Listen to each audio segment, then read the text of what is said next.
Is always good when your guest that's coming on is actually bopping a little bit to the music. Thanks to Mike Ferrantino and the band Love in Reverse for letting me use that song as part of the intro to my show. Welcome to Jersey Shore. I'm Rob Acampora at Shared Universe Studio. This lady, I can go back to 1996 when I was working at an alt rock station on the Jersey Shore. If I had $1 for every time I played Mother Mother, proudly, I'd be a very rich man. Thank you very much. And since that time, a lot has happened. But I'm very happy to say she's got music, an album, got shows coming up. Welcome back, Tracy Bonham. Well, thank you, Rob Acampora. I know, it's a mouthful. and the funny thing is, as I was getting ready for this, I was looking at some of your things on your socials. I'm going, 2 of my former guests are big fans of yours, so I'm very happy to say that. So it's like, yeah, I'm like going, so props to the lady I call the Queen of Indie, Nicole Atkins, who is a big fan of yours. Yeah. I love her. You love her, absolutely. And a good friend of mine named Michael Eisenstein, who you remember from the Boston days of Letters to Cleo. Okay, those are 2 good friends. This is great. I haven't talked to Michael in a while. I mean, I'm going to have to harass him at some point. I mean, for God's sake, the Letters to Cleo is doing 6 shows a year. I'm like, going, can you do one in Jersey? Could you? One? That would be a really good idea. I think so, too. Yeah. So, I mean, I don't even know where to start, but I think just from looking at your socials and a few things, I got to go back to the beginning because you are not the typical rocker. I got to say that. There's no doubt about that. As somebody who was so classically trained, when did that start? When is the first memory of being on a piano or a violin? 3 years old? 4 years old? What? Good question. I think my earliest memory is the guitar, which is odd because I was such a small little girl and I think I was playing my mother's guitar. Right. So it was this big beastly thing and there's pictures of me trying to play it. So that's my first memory, but I've never called myself a guitar player. Right. I went into piano lessons at age 7, I believe, and then violin lessons at 9. Okay. So you're talking 15 years of doing this religiously. I thought you were going to say 15 years ago. Yeah. I wish for both of us 15 years ago. We're the same age, so I understand completely. Right. But I do remember reading up on the fact that it was about 23 where you say, quote unquote, rebelled.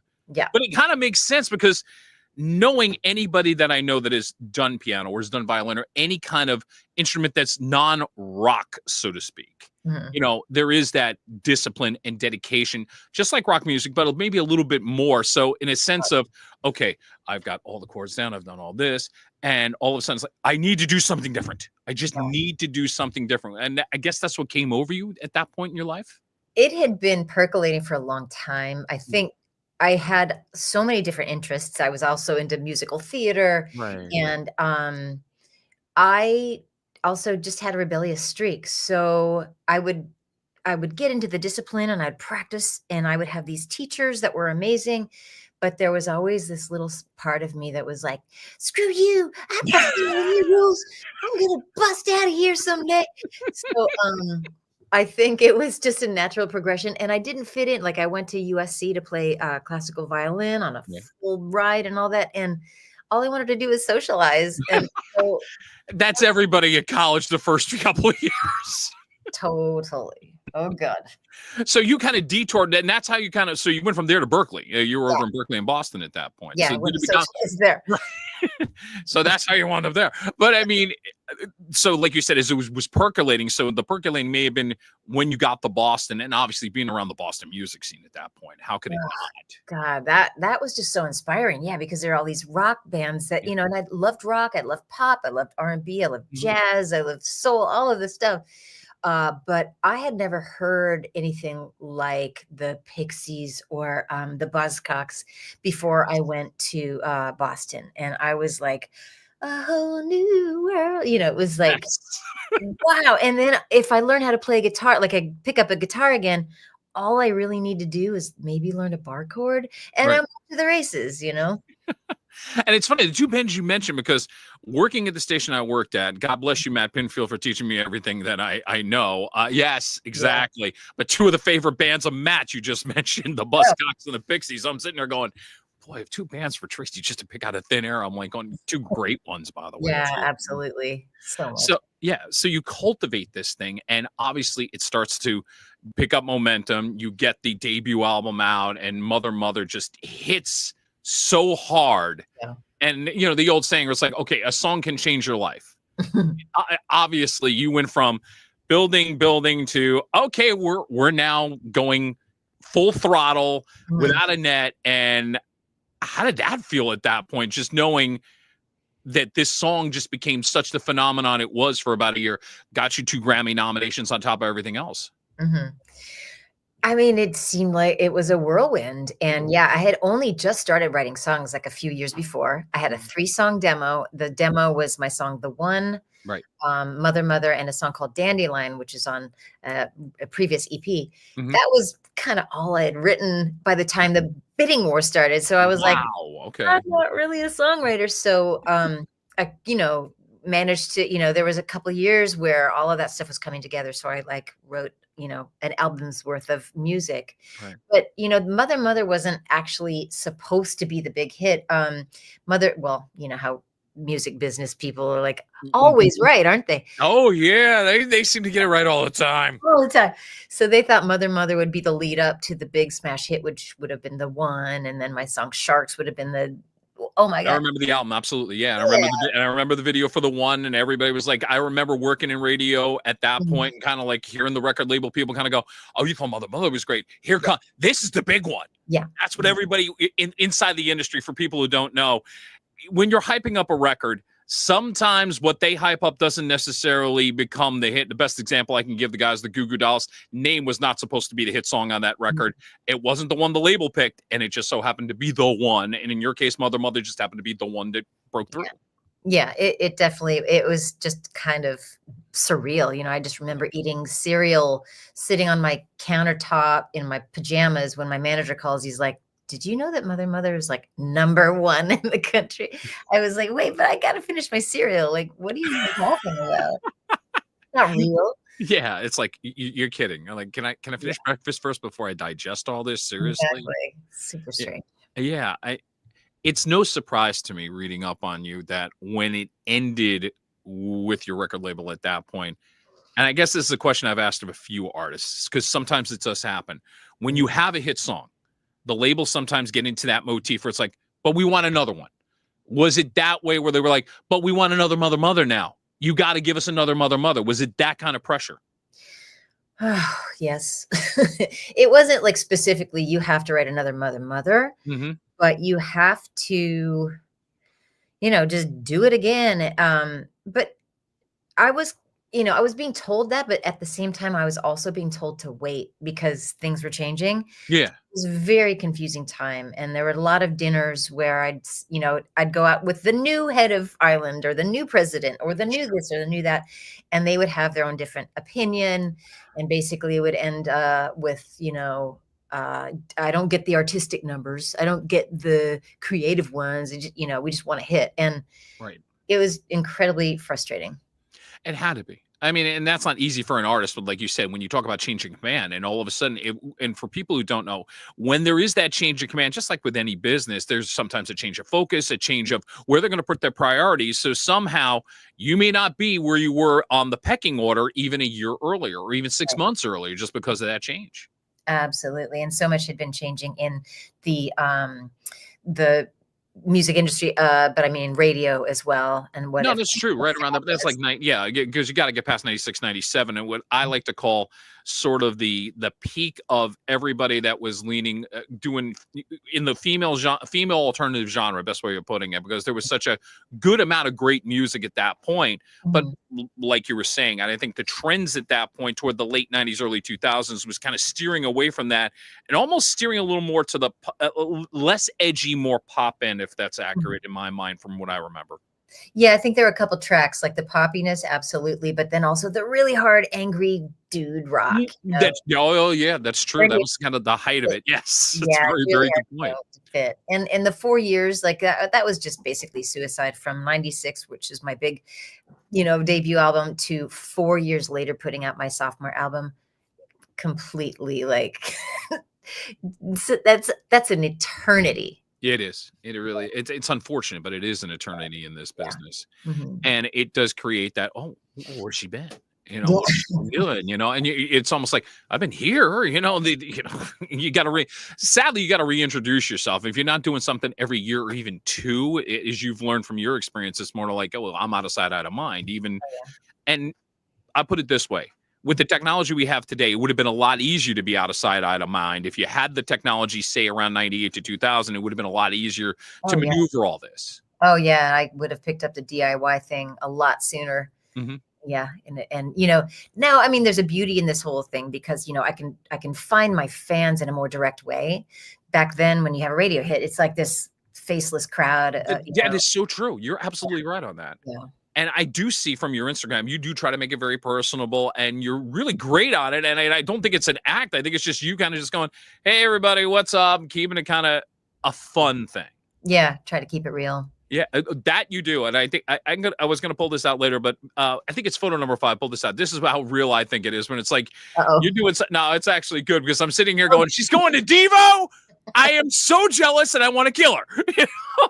Ah, By the way, how good were they? fun. It was fun. It was really, really fun. And they sounded great and they were amazing. Cool. But again, it's little things like that because it also reflects your personality and it gives everybody an idea of like, oh, look, I'm still into this, and you know, and it's a bond that you have with your fans that you like. I get the feeling you like doing it too, which really comes across, I think. Okay, well that's good because some days I don't, and some days I feel You're like human. I get it. necessary evil, and I'm like, oh, my hair looks like crap, and I don't really want to, and I have to. Yeah, it's hard sometimes, but overall, like in general, I do enjoy it. Tracy, I look at like from 2020 on. I mean, that it's been an interesting road for you. Bravo that you are where you're at right now. I mean, going past the pandemic and going through some personal issues with the divorce and the cancer that you went through. And thank God they did catch it early, from what I understand. But I mean, how does that change you? It has to change you. So I mean, in if you can, how did that change you now as opposed to even say pre 2020? Yeah, so much. Oh God. Um, you know, I think everything had been leading up to me just trying to shed some skin Yeah. to live a more fully present life where I wasn't, you know, let's see, trying to be somebody I'm not for so long. Really? It just became apparent that I needed to make some changes from within. Sure. Um, to live more authentically, to speak up more. I mean, I come from a long, line of women who hold things in and don't say things when they need to, and then it blows up later or, you know, it falls apart later. So, I'm working on that, and so my marriage, you know, was a really good laboratory for that. Um, you know, you know, relationships can be hard. Unfortunately, we just were not able to kind of figure out a way to be compatible. But then, yeah, the pandemic, and I was quarantining with my ex as we were getting a divorce Oh, with our son. That was beyond. Um, and then, yeah, after all of that, I find out that I have breast cancer. And you know how you like when you get sick or when anyone else gets sick, you try to figure out why. You're like, huh, was it that cupcake I ate? yeah. Or was it all the shit I hung on to and didn't say for 5 years or 10 years or 40 years? Right. So, you know, I don't know, or maybe it was just a cell that mutated and grew, you know, but I I do like to use this as a lesson you know, to be more present in my life, to be more open and forthright, to surround myself with people who love me and get me and support me, and who I can do the same, you know, in return. And then in as far as performing, it's really changed my whole attitude about performing and giving, to the audience a much more present and authentic me. Mhm.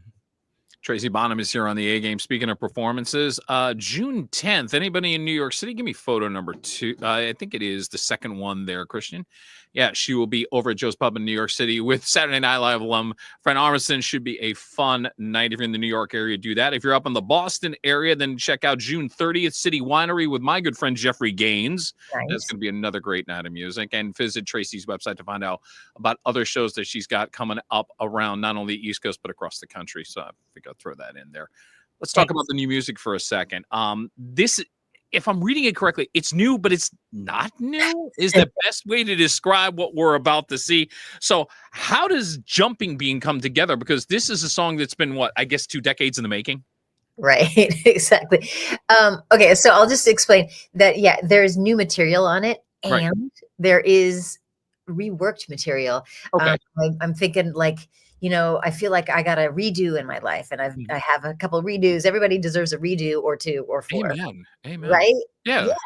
but so some songs deserve redos as well, and so Jumping Bean is one of them, where it was on my 2nd album in the year 2000. Mhm. Um, it had grown with me, and it had morphed, and I still do it in my set, but it's different now, and I'm older, so I have a bit more swagger. Yeah. And I just, when I listen to the recordings of Jumping Bean, and there's a couple other redos, I'm like, they're good, and yet they could be better, or they Right. deserve like a sonic, facelift or whatever. So it's been really, really fun. And some of the lyrics, or I wouldn't choose a song that actually had lyrics that didn't apply to now too. So Sure. the lyrics totally apply to how I see life now.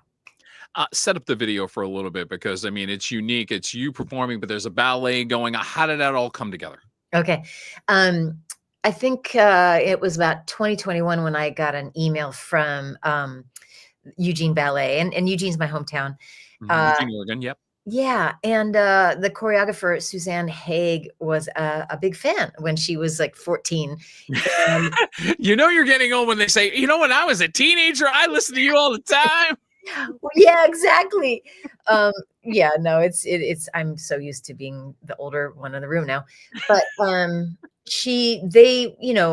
what I love is that the outreach, they're trying to get young people to come to the ballet. Like, yeah, Right. I would say classical music, other things, opera, ballet. Like, let's get young people to buy some tickets too, or to get And excited. Tracy, that's not an easy sell, and not even to people that are supposedly in the demo. So trying to sell it to a younger audience is Yeah, going to take a little bit of doing. So yeah. you, by doing this, was hopefully going to help that, I guess. I think so. It was kind of a simpatico thing, and I thought, yeah, I didn't even realize this was a dream of mine, and it never was. But now I'm like, I can totally see this happening, and it happened right as I was starting to arrange my tunes in a different way that were more cinematic Right. and kind of more flowy. And I was like, this could be perfect on a stage with a ballet. So some of the arrangements were influenced by this endeavor, thinking Mhm. about what would it be like on stage to have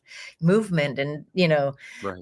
flowing sets and costumes and stuff. So, yeah, when we were putting together the set list for it, and the choreography, Suzanne and I were like working, really like intimately on it. Mhm. Jumping Bean came up, and I think she was the one to come up with the idea of like having traditional dancers in tutus. And she was quoting a bunch of famous ballets in the repertoire that all ballerinas should know, Mhm. and where they're all supposed to be in perfect alignment and everything's supposed to be perfect.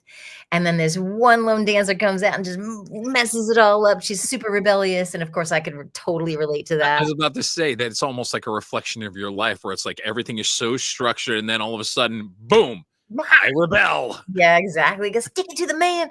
And she totally got that. Like the whole ballet, all of the music was that. It was kind of an expression of my life and what it's like to be an artist. Yeah. And Yeah. that's kind of cool that this is a video that you're about to see that has a lot of meaning to, which I think is really good. And I think knowing that we're not in this video generation is more about YouTube and getting the videos out there. But when you can express your music and it syncs up so beautifully, let everybody else judge for themselves. Take a look at the video. It was just released a month ago. It's a reworking, but it's still a really great song. This is Jumping Bean by Tracy Bonham here on the A Game. Check out the video. This damn bean won't jump for you anymore. Jumping bean won't jump for you anymore. Keep on moving. This damn bean won't split for you anymore. Damn shine won't split for you anymore.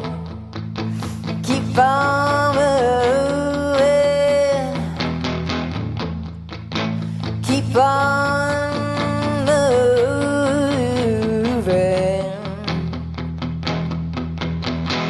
Well, I won't be that jumping beat anymore. I can't be a beauty queen anymore. I won't jump for your teeth anymore. Anymore. Anymore. Anymore. Anymore. This damn horse won't buck for you anymore. Damn lips won't suck for you anymore. Keep on moving. This damn horse won't buck for you anymore. Damn lips won't suck for you anymore. Keep on moving. Keep on moving.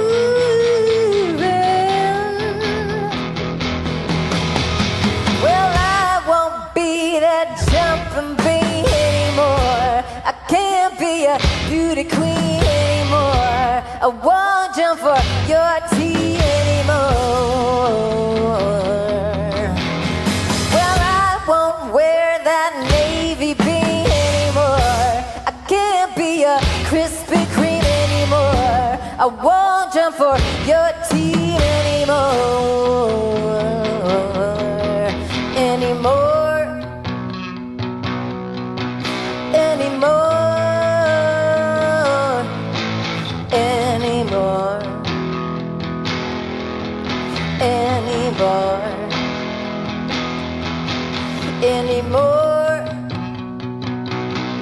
Oh, anymore. Anymore. Anymore. Well, I won't be that jumping bee anymore. I can't be a Krispy Kreme anymore. I won't jump for your tea anymore. Well, I won't wear that navy bean anymore. I can't be a beauty queen anymore. I won't jump for your tea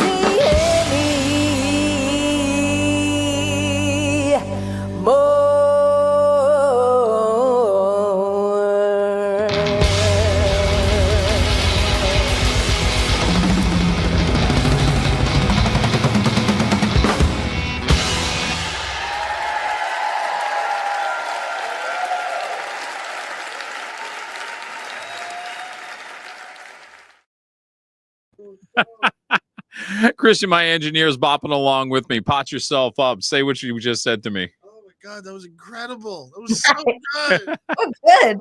Keep in mind something. Christian comes from a family of musicians. I've had him on my podcast a few times. He's the son of Prince B from PM Dawn. So I trust his musical instincts completely. So he's going crazy with me. I'm going to go, yeah, no doubt. Uh-huh. Yeah. Rock and roll with ballet is Isn't that crazy? It is, but it worked. I think that's. I think. Hopefully, you guys have really stumbled onto something with this because I think if That's what I people, hope. Yeah. yeah, I think this has a real chance to be something where you can really reinterpret ballet with this music and get it out there. Maybe go on tour and have more people do. So, if that's the mission, I'm 1,000% behind this. I really, I'm really happy that I was able to make the video of the live performance, and then because I hope that this does have a life beyond. And also, like, when do you ever see a ballerina doing the moonwalk across the stage or doing this at the end? Exactly. Like, come on. Yes. Thank you. It's 21st century. That's how you got to look at it. And of course, I still love that line. I won't be your Krispy Kreme anymore. That song, I love that line. So, by the way, the new Tracy Bonham album is coming out. Bravo! Looking forward to that. You should be able to download that. Sky Too Wide is going to be available when? June 6th is the release date. Look for it. Look for where you stream your music. Pick it up. I don't think you're going to be disappointed on this. Tracy Bonham's here on the A game. All right, I got to go to my random shot segment. Christian understands this routine. This is what happens when I stalk somebody's social media. I admit it. I've done that. So please do not have me arrested. Questions based on some things that I found out about Tracy Bonham, such as this photo number 4. I want to go here. This happened about a decade ago. Christian, photo number 4, if you would. So this was a project you did overseas in Copenhagen, and you were doing the music of Paul McCartney based on the Ram album, which, by the way, if you can find the video for it, there's some great performances on here with Tracy and the guys here. But when it comes to Paul McCartney, I got to ask, favorite Paul McCartney song? Oh, there's two. I know it's an unfair question. Even Christian in the background's going, you can't do that. There's too many, and it just would be, I mean, wow, you could go like Blackbird, but then songs on Ram, and like the song Junk. Yeah. Boy from the Country. I can't right. Anyway, there's so many that it would take too long to list. I can't choose one. Yeah, I'm getting this from my engineer. Shame on you. Yes, exactly. I deserve that. I admit I deserve that. So I'm guessing that was a once-in-a-lifetime experience to be like going, okay, you got this full house in Copenhagen. The crowd sounded like they were really into it, and you guys just nailed it. So, I mean, it was a nice tribute, and I look forward to watching the whole thing. I only caught like 1 or 2 of the songs, and I went, damn. Oh, yeah. Tim Christensen is a rock star. And he called me and Mike Viola over there, and his band, the Damn Crystals, were like nerding out on every single guitar tone that he used on that Ram album. And then, did he play drums? Like everything was like super nerd town. Right. So much fun. And the Copenhagen audience was just like fully into it. That's the thing I noticed right away about the video. The energy in the room was just off the charts. It really, really was. Definitely something to look into if you get a chance. Yeah. All right, let me go to photo number 1. Speaking of nerding out, I'm like, not that, in our business, we get to meet certain celebrities. In this case, Tracy gets to meet right here. Photo, please. There you go, Stevie Wonder. There you go. So when it comes to those moments, what was your most nerded out moment as far as celebrity rubbing elbows? I mean, obviously Stevie Wonder is going to be near the top of the list. Oh yeah, that was a top. And I can, like right there, my face is melting. I'm crying. And so, he pulls me close, kind of gives me a hug, and I'm like, I'm trying to explain to him what's happening to my face. And I can't see my face. My mascara's running, and I'm crying. And he pulls me close, and he said these 1, 2, 3, 4 words to me, and then vanished into the night. He said, "Stop your damn crying." Took a picture, gone forever. Like, that's it. So, words to the wise.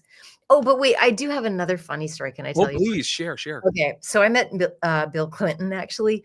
I'm not like, I need to meet Bill Clinton. Okay, so what year was this about? After he was in office, I'm guessing. After office, after he was done. Oh, he had the cane from when he fell down the stairs. So it was like 1997 or something. Oh, he's still in office. Okay. Yeah. And I played for the Young Democrats Club in some big banquet hall or whatever. My band and I, because his people invited me to do that, and it was Al Gore, Tipper, Bill, and Hillary, and we were taking a picture together, right? So I was standing in front of Bill, and my hair was kind of up in a thing. It looked like a pineapple, and I remember he was right behind me, and I was like, "Oh no, sorry, but my hair is in your way or whatever." And he goes, "Oh, I like your hair."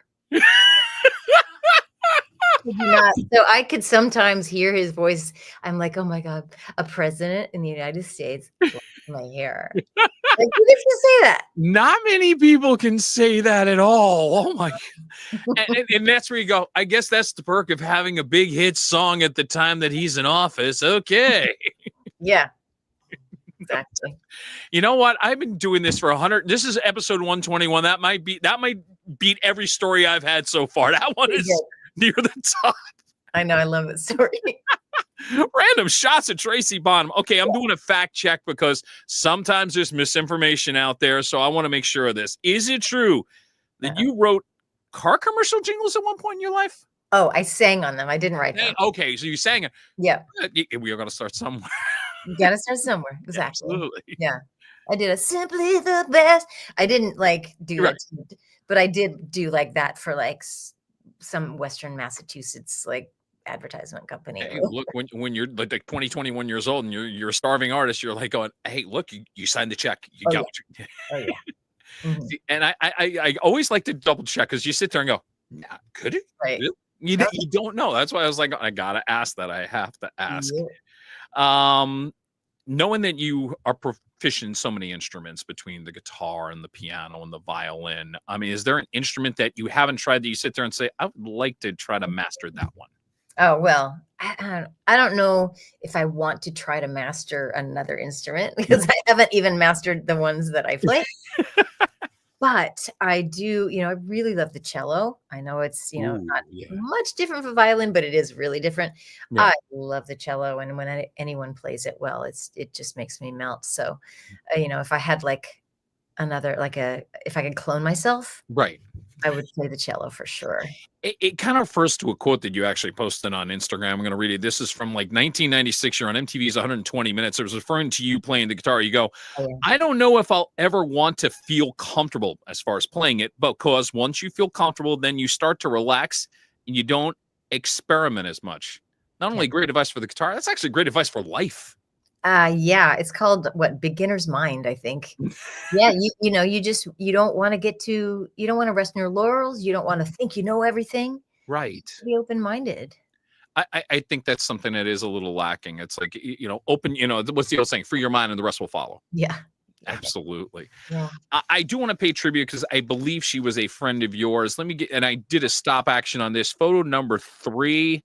We lost Jill Sobule recently. And yeah, I mean, I could see the joy that's going on in that session, but most people knew I Kiss a Girl, and Jill was so much more than the one song, although that one song was so groundbreaking at that point in 96. Yeah. Describe what Jill was. I mean, it's hard probably to do it in 1 or 2 words, but I mean, for anybody who didn't know but knew of her music. Okay. Well, Jill was a friend, Mm-hmm. a truly spirited individual, and so prolific, Right. funny as hell, and clever and loving, and she just broke the mold in so many ways. I mean, not only did she release like one of the first like real pro-gay feminist songs Yeah. in the early 90s, but Mhm. just would push the boundaries, and in her performances, she was very political, Mhm. and somehow would get the entire audience to sing, like her songs were like sing-alongs. Yeah.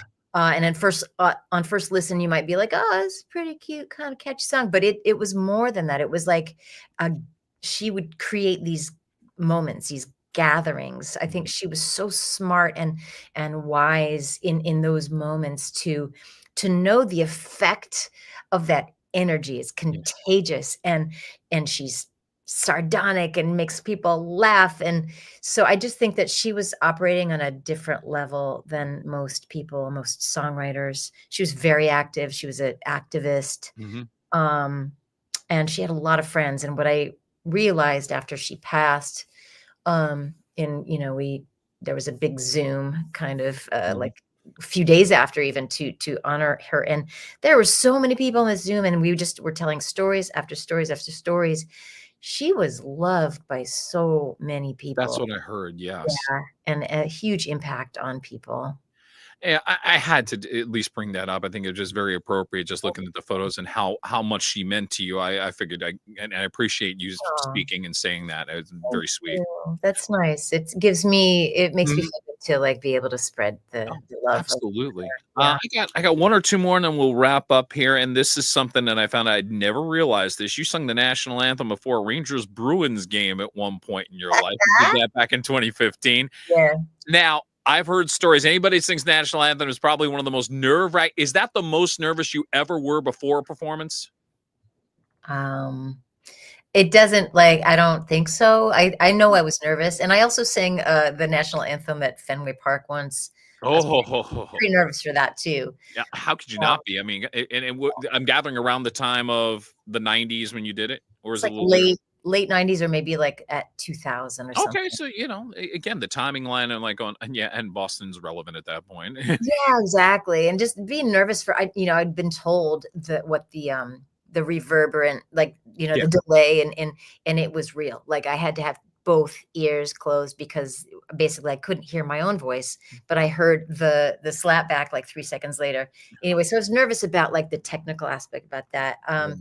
Being nervous at the Madison Square Garden, I don't know. I get nervous singing karaoke or so That's honest. nothing makes sense, No, because I hear the stories. I mean, I interviewed a lady named Lauren Hart who's been doing the national anthem over the spectrum for the Flyers forever. And Mhm. she said the first time was like, it's daunting. And she still thinks it's daunting Yeah. because there's always that feeling of like, don't mess up the words. Don't mess up the words. The last thing you want to be is that viral video of the person who messed up the national anthem. Right, exactly. And of course, the key question, who were you rooting for in that game? Because remember, you were in Boston at one point. You live in the city now. Of course I was, You can plead the fifth because the last thing you need to do is upset the Rangers fans if it's the Bruins, or upset the Bruins fans that it's the Rangers. That is two unfair questions. I will be flogged at the end of this episode at this point. What? No, Christian, go ahead. Say what you just said. I want to hear it from your mouth. No, I was like McCartney that was the worst. Yeah. Okay. Good to know that McCartney was worse. Unfair. McCartney was just like not cool. No, I'm owning that. If I can take it back, I would.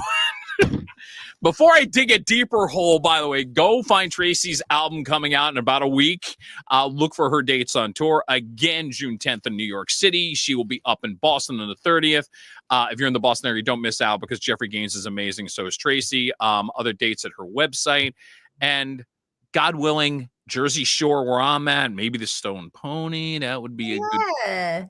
I think that needs to be done. I know your publicist, Ray, would love that for sure. Okay, we'll get right. Yeah. Bring the ballerinas. Bring the ballerinas. I like that idea too. Stone Pony, Tracy Bonham and the ballerinas. That there you go. There's the show. Ooh, not a bad title. Love it. Thank you so much for the time. I had a blast. All right, me too. Thank you. You got it. That's a wrap for this week. We'll be back next Tuesday night around 7 p.m. Eastern. And look on the socials. Hey, sign up for my YouTube channel. It's free. It's not going to cost you anything. You see the other 120 episodes that have happened already. For Tracy Bonham, I'm Rob Acampora. You take care. See you next week.